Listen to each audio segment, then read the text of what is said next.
João, capítulo 12, nós vamos ler do versículo de número 1 até o versículo 8, amém? João, capítulo 12, versículo 1 ao 8. Vamos ler juntos? Vamos lá? 6 dias antes da Páscoa. Quantos dias? 6 dias antes da Páscoa. Foi Jesus para Betânia, onde estava Lázaro, a quem ele ressuscitara dentre os mortos. Quem foi ressuscitado dentre os mortos? Lázaro. Deram-lhe, pois, ali uma ceia. Marta servia, sendo Lázaro um dos que estavam com ele à mesa. Então Maria, tomando uma libra de bálsamo de nardo puro. O nardo era o quê? Puro, muito precioso. Ungiu os pés de Jesus e os enxugou com os seus cabelos. E encheu-se toda a casa com o perfume do bálsamo. O que encheu a casa? O perfume do bálsamo. Mas Judas Iscariotes, um dos seus discípulos, o que estava para traí-lo, disse: por que não se vende este perfume por 300 denários? Quantos denários? 300 denários. E não se dê aos pobres? Isto disse ele, não porque tivesse cuidado dos pobres, mas porque era ladrão, e tendo a bolsa, tirava o que nela se lançava. Jesus, entretanto, disse: deixe-a. O que Jesus disse? Deixe-a, que ela guarde isso para o dia em que me embalsamarem. Porque os pobres sempre os tendes convosco, mas a mim nem sempre me tendes. Soube numerosa multidão dos judeus que Jesus estava ali, e lá foram, não por causa dele, mas também para verem Lázaro, a quem ele ressuscitara dentre os mortos. Mas os principais sacerdotes dele voltaram crendo em Jesus. O 12. No dia seguinte, a numerosa multidão que viera à festa, tendo ouvido que Jesus estava de caminho para Jerusalém, tomou ramos de... vou repetir. Tomou ramos de palmeiras e saindo ao seu encontro, clamando: hosana, bendito o que vem em nome do Senhor, é que o Rei de Israel. Aleluia. Oremos. Meu Deus, meu Pai, em nome de Jesus, eu quero te exaltar, te glorificar e te bendizer por essa palavra tão rica, Senhor. E que o Senhor possa permitir essa noite nós sermos abençoados por ela. Pai, eu me coloco inteiramente à sua disposição, me coloco na tua dependência. Que não saia e não parta da minha boca nenhuma palavra que não seja segundo a tua vontade e endereçada ao teu povo nesta hora. E que nós possamos sermos cheios da tua graça e do teu conhecimento. Essa é a nossa oração, na autoridade, no nome de Jesus Cristo. Amém. O nome do sermão desta noite é Adoração Extravagante. Amém, meus irmãos. Presta atenção comigo. Olha a beleza deste texto. É maravilhoso, é lindo ver aqui a adoração daquela mulher. Mas eu queria te chamar a atenção para alguns aspectos nesta introdução. Primeira coisa, olha só. Nós sabemos que há pessoas que só conseguem compreender a vida pela lógica da utilidade. Sim ou não? Tem gente que só consegue compreender as coisas, tudo para ela. Só tem que passar pela ótica da utilidade. Vou te explicar um pouco melhor isso. Para essa pessoa, tudo tem que servir para alguma coisa. Então, se aquela coisa não servir para nada para essa pessoa, é algo que não serve. Tudo precisa produzir para essa pessoa algum resultado. Tudo precisa justificar o investimento, porque essa pessoa normalmente ela é materialista. Ela precisa ganhar alguma coisa com isso. Vivemos numa cultura em que até os afetos, meus irmãos, de certa forma, precisam apresentar, né, Renatinha, alguma produtividade. Pergunta-se quanto vale uma profissão, pergunta-se quanto rende um investimento, pergunta-se quanto custa uma viagem, e sem perceber, nós também estamos perguntando quanto custa a nossa intimidade com Deus. Quanto tempo vale um culto, querido? Quanto dinheiro vale uma oferta? Quanto esforço vale servir? A lógica da utilidade é que acaba invadindo a espiritualidade. E nós passamos a dar valor àquilo que deveria ser honrado, àquilo que deveria ser cultivado, aquilo que deveria ser uma prioridade. Nós começamos a colocar essa lógica da utilidade, do valor, e nós damos valor à espiritualidade. Nós colocamos preço às coisas que deveriam ser do Senhor, e não tem preço isso. São coisas que não conseguimos colocar na balança, são coisas que não conseguimos medir, e são coisas que nós não conseguimos atribuir tangibilidade. E preste atenção nisso. Há uma dimensão da existência onde essa matemática materialista perde completamente o valor. Sabe qual que é essa dimensão? O amor. Repete comigo, o amor. Ninguém pergunta a uma mãe quanto vale uma madrugada com o filho. Pergunta? Ninguém pergunta para um pai quantos quilômetros ele vai rodar e para ele levar uma filha no médico. Alguém consegue perguntar isso? Não, não pergunta. Quando o amor entra, escute isso, quando o amor entra de verdade, o cálculo sai. Nós passamos a colocar o amor em prioridade e deixamos de fazer conta das coisas. Quando o amor entra, querido, o cálculo precisa sair. Amém? Repete isso comigo. Quando o amor entra, o cálculo precisa sair. E é exatamente isso que João nos mostra em Betânia. Naquela casa, existia 2 olhares sobre Jesus. Preste atenção nisso. Eu quero trabalhar com bastante intensidade sobre a perspectiva de 2 olhares. Jesus estava lá, e havia 2 personalidades em João 12, e havia 2 olhares distintos. Um olhar que no hebraico significa ayatová, que é o olhar de misericórdia. Não, é o olhar da serpente. O ayatová é o olhar mesquinho. Mas havia do outro lado um outro tipo de olhar, que é ayahá, que é o olhar de misericórdia. São 2 pessoas olhando para a mesma pessoa que é Jesus Cristo. E eles têm 2 comportamentos e 2 olhares diferentes. Estava ali transformando tudo em planilha, e o outro estava transformando tudo ali em amor ágape, em amor genuíno.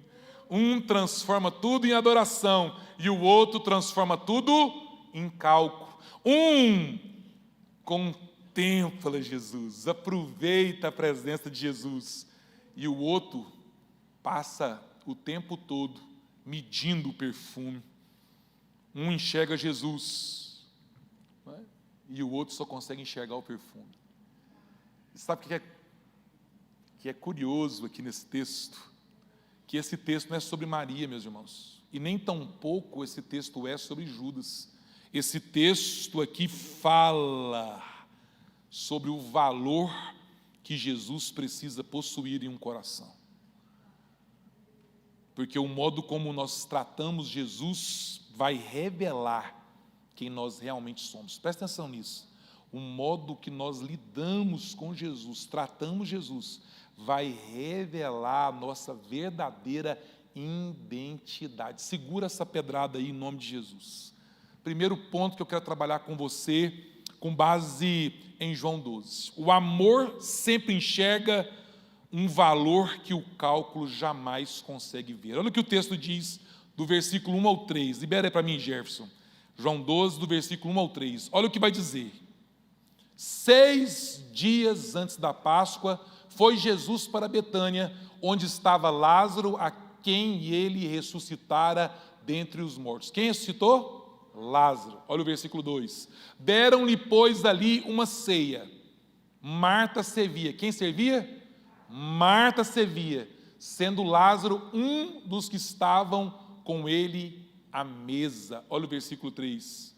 Então, Maria, tomando uma libra de bálsamo de nardo puro, muito precioso, ungiu os pés de Jesus e os enxugou com os seus cabelos, e encheu-se toda a casa do bálsamo. Preste atenção nisso. O amor sempre enxerga um valor que o cálculo jamais consegue ver. Maria entra na casa carregando o quê? Um perfume, sim ou não? Sim. Maria entra naquela casa trazendo uma oferta, trazendo algo para Jesus, Renatinha. Ela entra na casa carregando o perfume. Judas enxerga um perfume. Jesus enxerga o coração da doadora. É curioso como o mesmo gesto produz leituras completamente diferentes.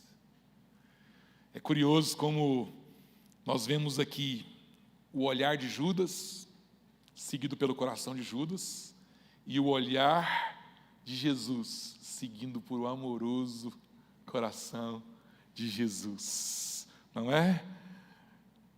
Porque ninguém interpreta a realidade apenas com os olhos, meus irmãos. Interpretamos com aquilo que habita dentro de nós. Você não consegue interpretar a realidade com aquilo que você está vendo agora.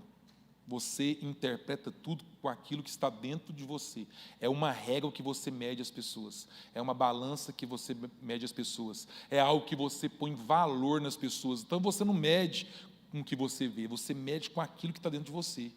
Se é orgulho, você vai medir as pessoas pelo orgulho. Se é vanglória, você vai medir as pessoas por vanglória. Se é inveja, você vai medir as pessoas por inveja. Se é por contenda, você vai medir as pessoas por contenda. Mas se é amor, você vai medir as pessoas por amor. Se é bondade, você vai medir as pessoas por bondade. Se é generosidade, você mede as pessoas por generosidade. E assim segue: hospitalidade, bondade, domínio próprio, mansidão. Tudo isso é elemento para medir uma pessoa quando você tem o Espírito Santo habitando dentro do teu coração.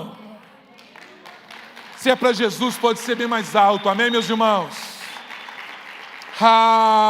Aleluia! Olha que coisa linda o texto traz para nós.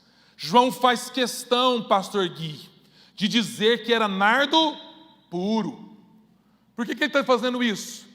Por que ele dá aqui uma qualificação? Por que ele coloca uma adjetivação ao nardo? Porque ele queria mostrar para aquelas pessoas que aquele perfume era raro, que aquele perfume era caro, que aquele perfume era distinto e que aquele perfume era precioso. Provavelmente era uma das coisas mais valiosas que tinha na casa de Lázaro, de Marta e de Maria, que era a casa dos anfitriões que recebiam Jesus naquela hora. Mas presta atenção numa coisa aqui: Maria não olha para o perfume como patrimônio. Olha para cá, filho. Maria não olha o perfume como patrimônio. Ela olha para Jesus como tesouro. Quando ela olha para Jesus, a coisa que era mais valiosa dentro da casa passa automaticamente não ter mais nenhum valor. Escute isso: quando você olhar para os olhos inconfundíveis de Jesus, tudo que tem preço, tudo que tem valor, tudo que é importante passa a ser secundário. Isso é adoração extravagante. É quando as coisas perdem completamente o valor e só Jesus aparece na sua tabela de referência. É só Jesus que você quer, é só Jesus que você quer usufruir da presença, é só Jesus que você quer seguir, é só Jesus que você quer viver, é só Jesus que você quer respirar. Você acorda pensando em Jesus, você dorme pensando em Jesus, você anda seguindo Jesus e você faz o que Jesus faria, porque quando Jesus passa a ser tudo o que temos, tudo que tem valor fica secundário na vida de um crente. Deixa o Espírito Santo de Deus ministrar o teu coração. Quando um tesouro maior é encontrado, aquilo que antes parecia indispensável perde naturalmente o seu lugar na ordem das coisas. O Evangelho nunca diz que Maria fez um sacrifício. Quem chama aquilo de desperdício é Judas, não foi Maria.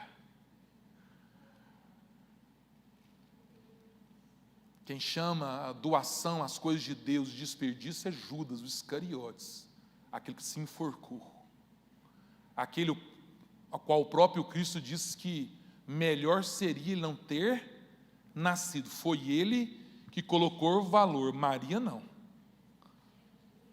Maria não achou que aquele perfume caro era alguma coisa se comparada com a presença do Senhor Jesus. Ela não estava tentando conquistar Jesus, querido. Ela estava respondendo a um amor que já havia transformado a sua casa. Maria tinha testemunhado o irmão já morto há 4 dias, pela voz de comando de Jesus Cristo. E observe algo rico aqui do texto. Jesus não diz saia para fora, porque se Jesus tivesse dito saia para fora, diante da tua onipotência, do haja, do teu poder, da autoridade, de ser a segunda pessoa da Trindade, de ter todo o poder, todas as pessoas que já haviam morrido antes, depois, todos, em todos os lugares, automaticamente iriam ressuscitar. Mas ele não diz sai para fora, ressuscita a todos, ele diz a Lázaro. Então escute isso: a bênção que é para você tem nome. E às vezes o seu Lázaro é uma saúde que você está precisando. Às vezes o seu Lázaro é uma prosperidade que precisa chegar na sua casa. Ei, às vezes o Lázaro que precisa sair para fora é uma dificuldade no casamento, é uma dificuldade com o filho, é um problema emocional grave, é uma situação que você não consegue desvencilhar, mas ele não vai falar para todo mundo, ele vai dizer o teu nome e vai olhar para você e diz: sai para fora, porque hoje me convém te ressuscitar. Aleluia! Se é para Jesus, uma salva de palmas muito maior. Amém, meus irmãos? Aleluia! Lázaro estava vivo, querido. Lázaro era o grande testemunho daquela casa. Ei, nós precisamos lembrar de que Lázaro sobreviveu porque ele foi ressuscitado. Qual é o testemunho que você tem na sua casa daquilo que Deus já fez? Você tem um Lázaro aqui na sua mesa, querido? Ei, pastor Guilherme, pastora Graça já tem um Lázaro, amém? Para testemunhar à mesa a grandeza e a soberania e o poder deste Deus, que ainda hoje cura os enfermos, que ainda hoje mata a fome dos famintos, que ainda hoje mata a sede daqueles que estão ansiando por ela, que ainda hoje pode fazer milagre no meio da igreja. É esse Jesus que eu estou pregando aqui. Não é um Jesus de palavra, é um Jesus de ação. É um Jesus todo-poderoso. Aquele que pôde no passado, continua podendo no hoje. Amém, meus irmãos? Deixa o Espírito Santo de Deus ministrar o teu coração. A graça já havia passado por aquela família. A ressurreição já havia passado por aquela família. Jesus já havia passado por aquela família. A adoração sempre nasce da graça, querido. Nunca antes dela. A adoração nasce da graça, nunca antes dela. Essa é a ordem. E é por isso que Maria não faz discurso. O texto não vai mostrar Maria fazendo discurso. Você vai ver ela se aproximando do Senhor Jesus. Sabe por quê, meus irmãos? Porque há momento em que a verdade mais profunda não consegue ser ditas por palavras. Vai ter dia que você não vai conseguir fazer discurso nenhum.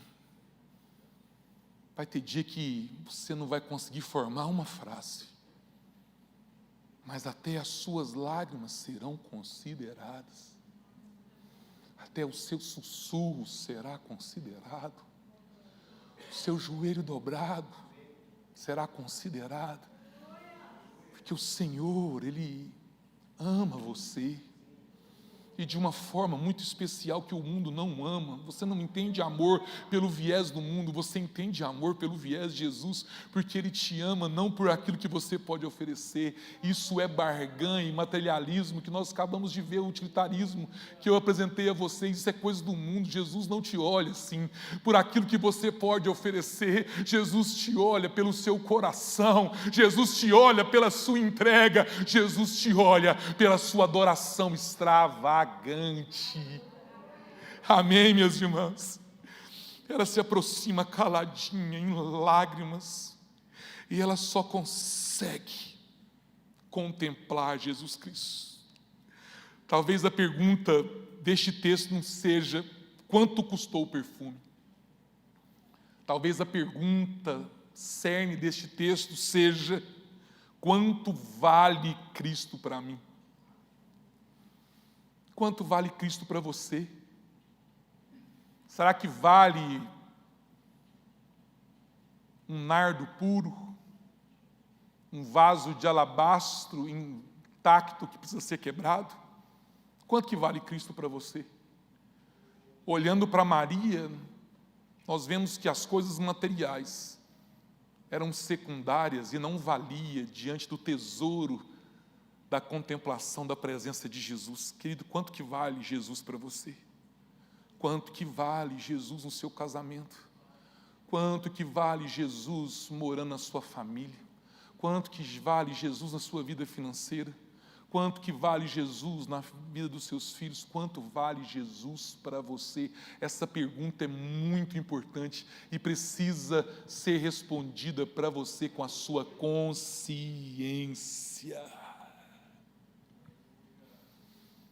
Sabe por que eu fiz essa pergunta para você, meu irmão?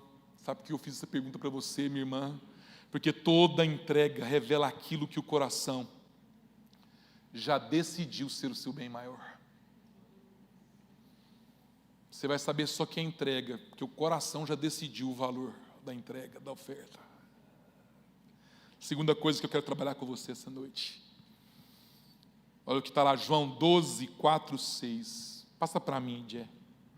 João 12, do versículo 4 ao versículo 6.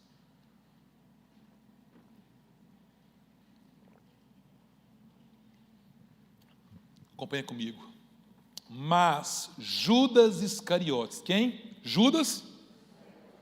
Um dos seus discípulos, o que estava para traí-lo, disse, olha o versículo 5, por que não se vendeu este perfume por 300 denários e não se deu aos pobres? Olha só o versículo 6, isto disse ele, não porque estivesse cuidando dos pobres, mas porque era ladrão, e tendo a bolsa, tirava o que nela se lançava. Deixa o Espírito Santo de Deus ministrar este ponto no teu coração. O coração sempre encontra uma desculpa. Escute isso. O coração sempre encontra uma desculpa para dar a Jesus o lugar que ele realmente ocupa. Vou melhorar isso. Judas aqui, diante da adoração extravagante de Maria, ele rompe o silêncio. Judas fala. E a sua pergunta, em um primeiro momento, você olhando assim para o texto, sem tanta curiosidade, parece ser uma pergunta sensata, uma pergunta honesta. Parece uma pergunta responsável. A preocupação de Judas parece até espiritual. Por que não vender esse perfume e dar o dinheiro aos pobres? Mas preste atenção nisso. À primeira vista, ele queria defender a causa nobre, né? Vender algo de valor para matar a fome de muitas pessoas. Mas aqui, de forma especial, em João 12, João faz algo que me impressionou bastante. Ele nos leva para um outro lugar. Ele nos tira do lugar, no cenáculo, aonde estava acontecendo aquele relacionamento, aquele diálogo, e ele leva para um outro lugar. Sabe para onde que João nos leva? Ele nos leva para o coração de Judas. Nós somos transportados para o lugar onde estava o diálogo, para um lugar íntimo, que era dentro do coração daquele que iria trair o próprio Cristo Jesus. Sabe por quê? Porque o problema nunca foi o argumento é até justo. O problema era o coração. O problema era o coração, é aquilo que estava dentro de Judas. O problema é a motivação com qual Judas fala aquelas palavras. Ei, olha para cá, meu irmão. Ei, olha para cá, minha irmã. Sempre o Senhor vai sondar as tuas motivações. Não adianta nada você ofertar com uma mão para a outra ficar sabendo.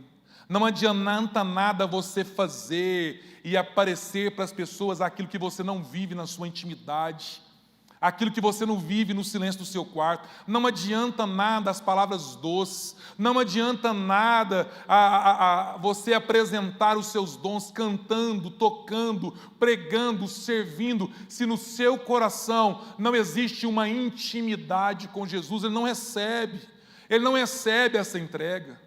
Nós precisamos ser caçadores de Deus, nós precisamos ser buscadores de Deus, nós precisamos querer mais Deus do que querer as coisas, nós precisamos querer mais Deus do que querer a nossa própria família. O próprio Cristo nos ensina isso com maestria. Ele chega em uma situação a qual ele está falando com os seus apóstolos, os seus discípulos, e de repente chega Maria e os seus irmãos.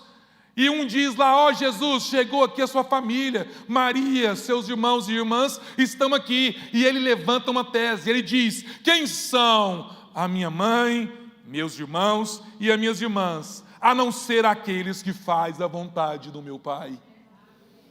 Deixa o Espírito Santo tocar no teu coração, para que você perceba a beleza do texto. O Senhor está mostrando claramente qual é a vontade e aonde Ele trabalha, qual que é a dimensão que Ele vai sondar o teu coração. Ei, não é aquilo que está aparente, não, é aquilo que é a essência dentro de você. Ele não vai ver a roupa que você está vestindo, Ele vai sondar o pensamento que está fluindo da sua mente.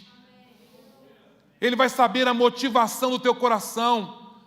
Ele vai tentar entender por que você faz aquilo que você faz. Deixa o Espírito Santo ministrar o teu coração, querido.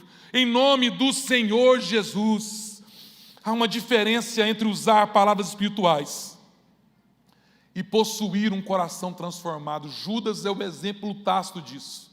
Judas estava falando palavras muito éticas e muito espirituais, que a quem não conhecia Judas, porque escute isso, querido, muitos viam Judas como seguidor de Jesus, e de fato ele era, mas o Cristo já sabia que ele era um ladrão, porque Cristo já conhecia ele de dentro para fora. As pessoas te conhecem a sua imagem, a sua casca e também o seu temperamento, o seu caráter, que é aquilo que elas julgam em você, mas o Senhor Jesus te conhece aonde ninguém conhece, porque Ele conhece o seu interior. Judas tinha palavras lindas, bem versadas e espirituais, mas Jesus sabia que ele não era portador de um coração transformado. Tem tantas pessoas falando evangeliquez, mas quando você vai olhar para ela, não tem um coração transformado ainda, porque eu creio que a palavra de Deus é marreta que esmiuça a pedra, e não há coração duro o suficiente que não possa ser quebrantado pelo poder do Espírito Santo, meu irmão. Nem toda crítica nasce da sabedoria, meus irmãos. Às vezes ela nasce de um coração que perdeu a capacidade de se encantar com Cristo. Tem muitos corações que já perderam a capacidade de se encantar com Cristo, já perderam a alegria do primeiro amor, já perdeu aquele clima de querer estar o tempo inteiro onde Ele está, já perdeu aquela intimidade de passar uma madrugada ouvindo Jesus, ouvindo o Espírito Santo cochichar no seu ouvido, e aquela presença gostosa de que Jesus está pertinho de você e você não está. Tem muitas pessoas que já perdeu isso. Judas conhecia Jesus, andava com Jesus, ouvia Jesus, mas Judas nunca o contemplou. Judas nunca olhou para Jesus com os olhos de contemplação, o mesmo que Maria o fez. É possível estar perto de Cristo e permanecer distante dele, meu irmão. É possível conhecer linguagem de fé e não conhecer a beleza do Evangelho. É possível você estar parecendo ser uma coisa, mas não ser. Não é?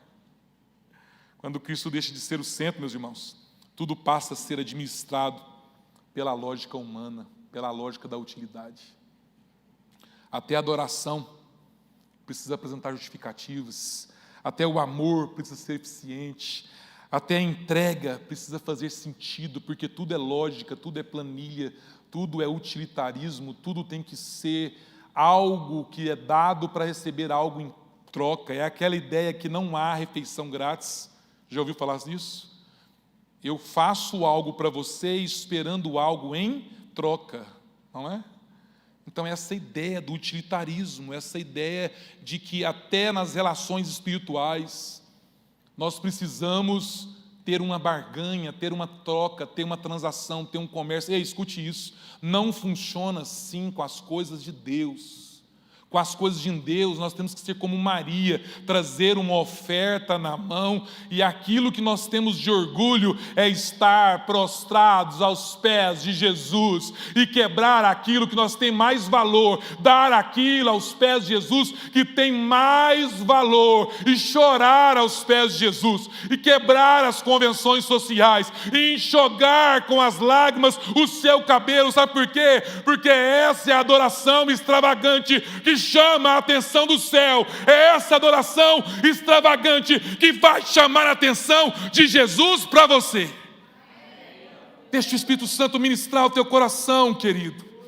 O amor verdadeiro nunca cabe completamente dentro da lógica humana. O amor verdadeiro não cabe nessa caixinha. O amor verdadeiro não cabe nessa cosmovisão, porque amar sempre parece exagero para quem nunca descobriu o valor real das pessoas amadas. Uma pessoa, quando você ama uma pessoa de verdade, não tem preço. Pastora Grazi, qual que era o preço da cura da sua filha? Tem preço? Eu acho que não. Sabe por quê? Porque quando se ama de verdade, ouça isso da parte do Senhor. Quando se ama de verdade, se ama com intensidade, se ama com profundidade. Você não preocupa com quanto você vai gastar. Vai tudo, querido. Vai tudo. Tudo que você trabalhou, tudo que você conquistou. Vai a casa, vai o carro, você faz tudo, e se você não tiver mais nada, até um rim, até um órgão, você dá para aquilo que você ama. Sabe por quê? Porque você ama aquela pessoa, porque ela que é pessoa especial para você, não é? É mais ou menos isso que aconteceu na relação entre Maria aos pés de Jesus e ele. Ela queria dizer para ele: Pai, não é só o vaso de alabastro que eu quebro nos seus pés, não é só o nardo puro que eu tenho para te entregar hoje como uma adoração genuína, não. Eu tenho o meu coração. Sabe por quê? Porque eu vi, não me contaram, eu vi o Senhor ressuscitar o meu irmão, e eu sei que o Senhor pode todas as coisas. Eu sei que o Senhor pode curar, eu sei que o Senhor pode multiplicar, eu sei que o Senhor pode sarar, eu sei que o Senhor pode fazer de novo. Eu sei quem Tu és, e é o Senhor que é o Redentor da minha alma, e é por o Senhor que eu curvo, e é isso, e é exatamente isso que é uma adoração extravagante, querido. É a adoração que chama a atenção dos céus para você, que chama a atenção de Deus para você, de Cristo para você e do Espírito Santo na sua vida, porque a adoraçãozinha da boca para fora não move um côvado, 1 centímetro na vontade soberana de Deus, que vem pela graça a nossos corações, mas um coração disposto a oferecer sacrifício de louvor, sacrifício de adoração, um coração disposto a quebrar aquilo que custa para adorar o Senhor. Isso tem preço, isso tem valor diante do Cristo Todo-Poderoso. Aleluia! O problema de Judas não era financeiro, não, meus irmãos. Ele era o tesoureiro do colegiado apostólico. O problema de Judas era espiritual. O problema de Judas é que ele sabia o preço do perfume. O problema de Judas é que, mesmo sabendo o preço do perfume, ele não conhecia o valor de Jesus. Deixa o Espírito Santo ministrar o teu coração. Terceiro ponto, caminhando para o fim. Olha o que diz os versículos 7 e 8.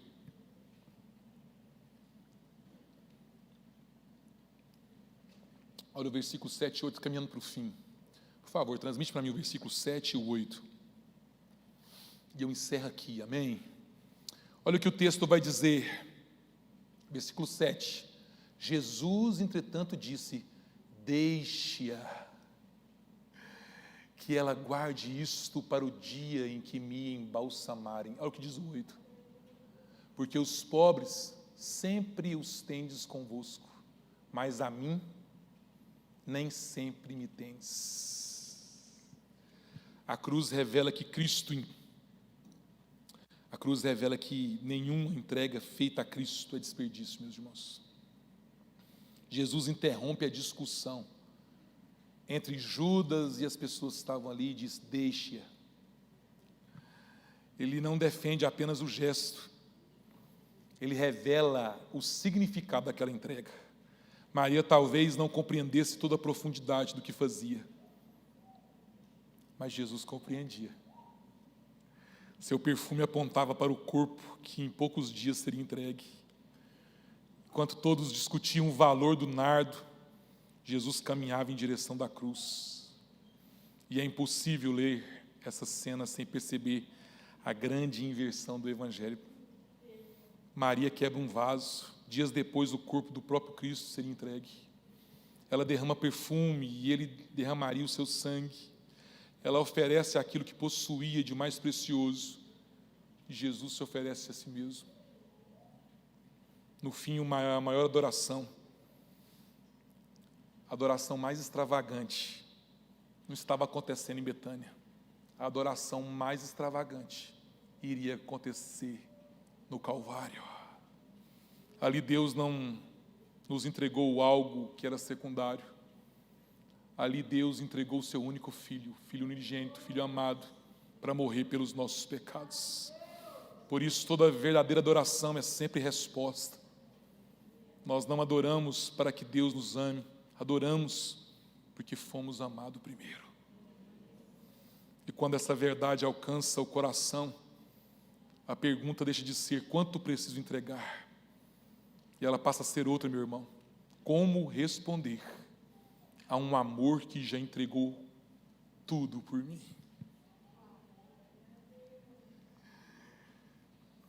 Às vezes nós entregamos um esforço do trabalho de um dia, às vezes nós entregamos o esforço do trabalho de uma semana, às vezes nós fazemos uma oferta daquilo que nós já ganhamos, mas Deus não faz assim. Deus não faz assim. Ele oferta à humanidade aquilo que tinha maior valor no cosmos, maior valor no universo, maior valor entre as estrelas, maior valor entre os anjos, maior valor de eternidade a eternidade. Ele pega aquilo que é mais caro e que nenhum tesouro que possa se descobrir tem uma dízima periódica desse valor, e ele pega o Filho amado, que ele mesmo diz no batismo, o João Batista, ele diz: esse é meu Filho amado em quem me compraz. Ele pega o Filho, querido, e ele faz esse Filho encarnar, humanar, e ele do céu, na sua onipresença e na sua onisciência, vê o Filho ser esmagado. Quem é pai e mãe aqui? Levanta a mão. Amém? Só aqui, Satanás está proibido de ouvir esse momento aqui. Só aqui, querido. Tenta se colocar no lugar de Deus. Seu único filho, injustamente condenado por um tribunal corrupto, sendo ridicularizado por aqueles que ele veio salvar. Você imagina que a mesma população, as mesmas pessoas que outrora recebia ele na entrada de Jerusalém com palmeiras na mão, e ele entra ali no jumentinho e eles dizem: Hosana, aquele que vem no nome do Senhor. A mesma multidão que estava ali na multiplicação dos pães, a mesma multidão que assentava e fazia coro em adoração, aprendendo ali os sermões escatológicos de Jesus, a mesma multidão que era alimentada com ele com pães e peixes, a mesma multidão que viu ele curar, que viu ele libertar, que viu ele transformar vidas, a mesma multidão que testemunhou Lázaro saindo entre o sepulcro, diabolicamente está ali fazendo coro com o sinédrio e pedindo que Barrabás, um criminoso, fosse libertado e Jesus, que não tinha nenhum pecado, fosse crucificado. Você consegue se colocar no lugar de Deus um momento? Imagina na cena, naquele lugar, todos gritando: crucifica-o, crucifica-o, crucifica-o, crucifica-o. Soldados ali tirando sorte da capa, cuspindo no rosto. Um pouco antes da crucificação, o povo dentro do sinédrio, o povo a qual ele veio libertar, dando tapa no rosto dele. Agora, se você realmente é o Filho de Deus, descobre quem te bateu. Você percebe o cinismo, você percebe o escárnio, e ele ali calado, em todo o tempo ridicularizado, ele calado. Imagina o pai ouvindo isso. Imagina o pai vendo o seu filho amado sendo torturado, sendo perseguido, sendo injustiçado. Põe no lugar dele. Você consegue colocar no lugar dele, querido? E o interessante é o comportamento de Jesus, e aqui eu encerro para a gente orar. Jesus pendurado ali no Calvário, no Gólgota, ele não faz nada. Ele não diz: Pai, vinga a mim. Ele não diz: Pai, manda um exército de anjos e acaba com essa palhaçada. Ele não diz: pai, eu não aguento mais, deixa eu descer da cruz. Não, ele não diz. O pai vê lentamente filho pendurado numa cruz, desfalecendo e morrendo aos poucos.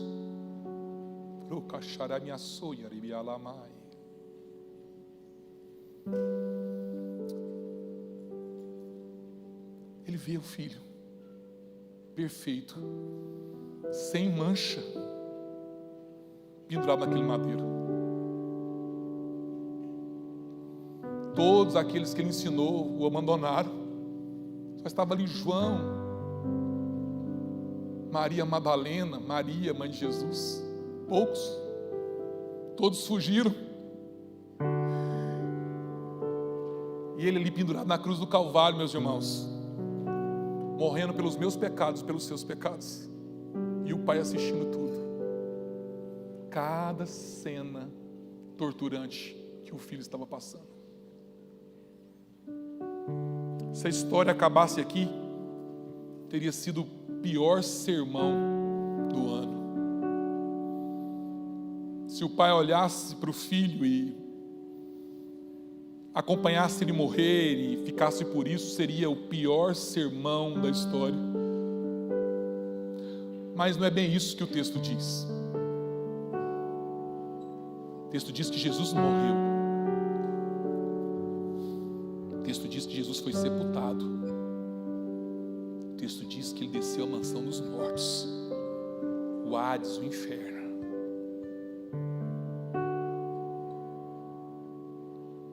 Mas o texto também diz que ao terceiro dia,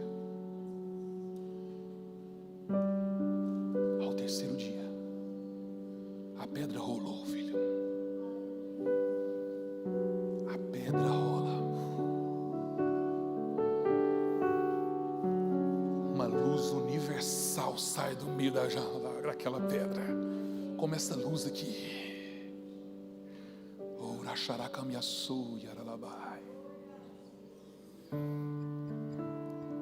Aleluia. E de repente ali em cima, os anjos, todos os anjos dos céus, todos os milhares e milhares e milhares de anjos dos céus, como diz lá em Salmo 24, todos perfilados como um batalhão, esperando o Rei da Glória agora sair do meio do sepulcro. Entrou um cordeiro, e quando a pedra rolou, sai o Rei da Glória, agora todo poderoso, agora cheio de poder. Adora o Senhor, querido. Oh! E agora todo poderoso, e agora poderoso, totalmente empoderado pelo Pai, querido. Só que tem uma coisa que chama atenção, quando você olha as mãos, Jesus já todo poderoso, quando você olha as mãos ainda carregavam as estigmas dos pregos, e do lado a lança que foi perfurada. Sabe por quê? Porque mesmo todo poderoso, Ele te amou primeiro. E Ele queria mostrar que foi por causa dessas pisaduras que você foi sarado.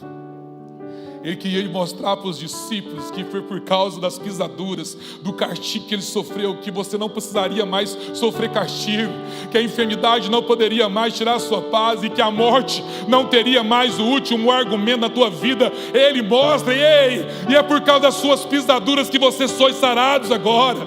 E é nessa constância, e é nessa perspectiva de uma adoração genuína, poderosa, na presença de Deus, que um milagre vai acontecer na sua vida, porque agora não estou te apresentando um Cristo naquela cruz, eu te apresento agora um túmulo vazio e um trono ocupado agora, e Ele reina, E Ele é poderoso para fazer aquilo que você precisa ainda hoje.